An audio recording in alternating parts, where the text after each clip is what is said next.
Yo les gens, c'est Golem et aujourd'hui on se retrouve pour une nouvelle vidéo dans laquelle je vais vous expliquer comment je fais mes vidéos. Waouh, Vidéoception, c'est parti, allez c'est bon.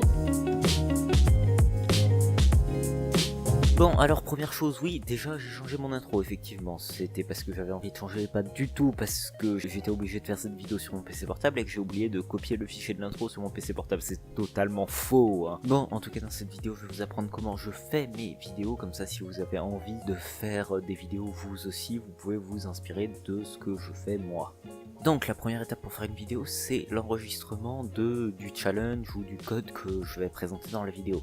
Pour ça, souvent je le fais sur mon PC portable et j'utilise OBS pour l'enregistrer. J'utilise les paramètres suivants sur cet écran, sachant que je les ai un petit peu changés depuis la dernière vidéo parce que je me suis rendu compte que la qualité 720p c'était pas suffisant parce que j'étais obligé de zoomer et tout, ça faisait un truc un peu dégueulasse. Du coup j'ai changé ça pour de la 1080p, mais sinon les paramètres ce sont les suivants. Après vous, pour votre système, faudra peut-être les changer un petit peu. Moi je prends ceux-là parce que c'est assez bien, ça me permet d'avoir un enregistrement d'une qualité suffisante sans sacrifier trop de performance et que ça ne prenne pas trop d'espace disque non plus parce que c'est que mon PC portable et que enfin voilà, il a pas beaucoup d'espace disque. Et du coup ensuite ce que je fais, c'est que j'enregistre mon écran à l'aide d'une capture d'écran dans OBS, et aussi ce que j'utilise, c'est j'utilise le plugin Scene Changer pour pouvoir changer d'écran automatiquement quand je passe ma souris d'un écran à l'autre. En fait, en gros, ce plugin ça permet d'automatiquement détecter quand on change la souris d'écran pour enregistrer l'écran sur lequel la souris est. Comme ça m'évite d'avoir à changer manuellement de scène à chaque fois que je veux montrer quelque chose sur un autre écran, ça le fait automatiquement,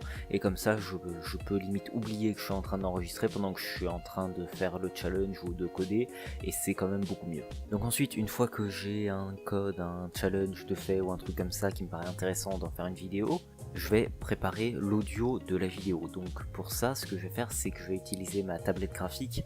C'est une Bamboo Pen and Touch de Wacom et c'est une bonne tablette graphique. Je l'ai eu à Noël il y a plusieurs années de ça. Je l'ai jamais vraiment utilisé, mais là du coup je peux maintenant l'utiliser enfin et c'est vraiment cool. Du coup, ce que je fais avec la tablette, c'est que je me crée une mind map de ce que je vais dire dans la vidéo. En gros, je vais écrire toutes les idées comme ça avec des fois des petits dessins. Là pour cette vidéo, pas forcément juste du texte, mais comme ça au moins ça me permet d'avoir un repère de tout ce que j'ai fait dans l'ordre. J'écris pas du tout ce que je vais dire, j'écris juste la plupart du temps des mots-clés pour me rappeler ce que j'ai fait.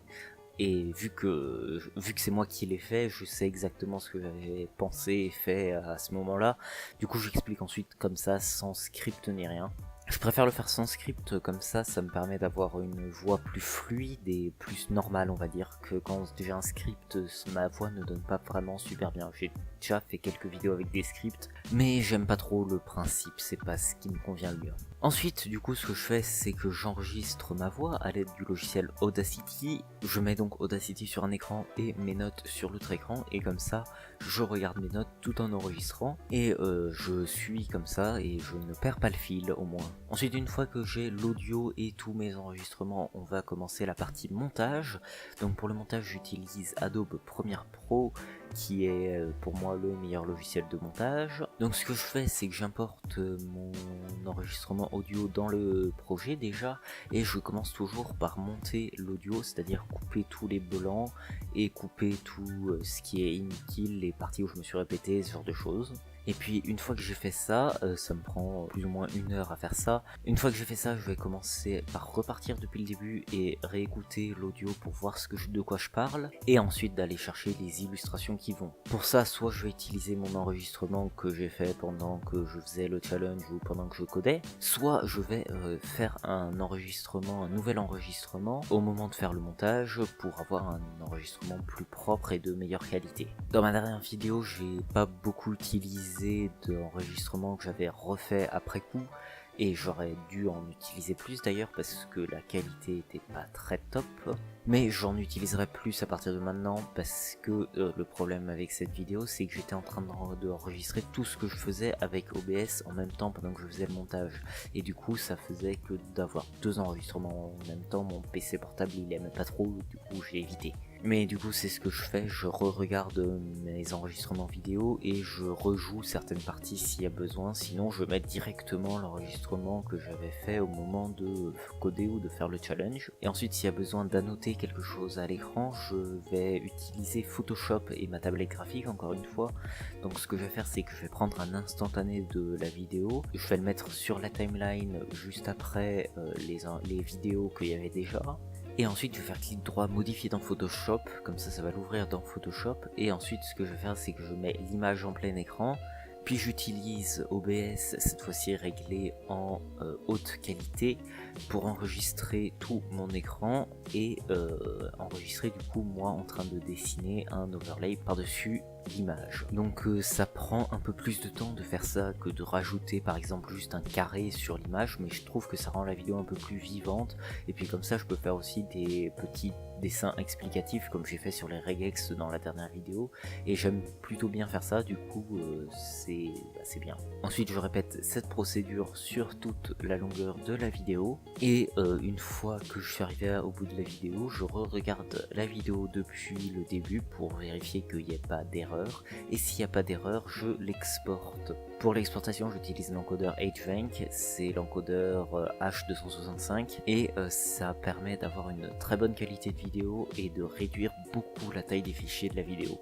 J'utilise le preset 1080p HD pour mes vidéos parce que c'est le mieux pour YouTube je pense, et ça me permet donc d'avoir une vidéo de très bonne qualité dans une taille de vidéo assez faible. Du coup une fois que l'exportation est terminée, je mets en ligne la vidéo sur YouTube, là rien de sorcier, je pense que tout le monde sait faire. Ensuite pour la miniature, c'est plutôt assez simple, je prends une capture d'écran d'un moment de la vidéo qui me paraît intéressant, et par-dessus je rajoute un petit texte, souvent le titre de la vidéo ou quelque chose en rapport avec la vidéo. Bon bah en tout cas c'était The Golem, j'espère que vous aurez apprécié cette vidéo, j'espère aussi que vous avez passé un bon Noël, que vous avez eu plein de bons cadeaux. Je sais pas quand est-ce que cette vidéo va sortir. Et bah du coup j'espère que vous passerez un bon nouvel an étant donné que c'est demain par rapport au moment où la vidéo sort. Du coup c'était The Golem, j'espère que vous aurez apprécié cette vidéo, et à la prochaine pour une prochaine vidéo. Mettez un like, un commentaire et abonnez-vous, et bye.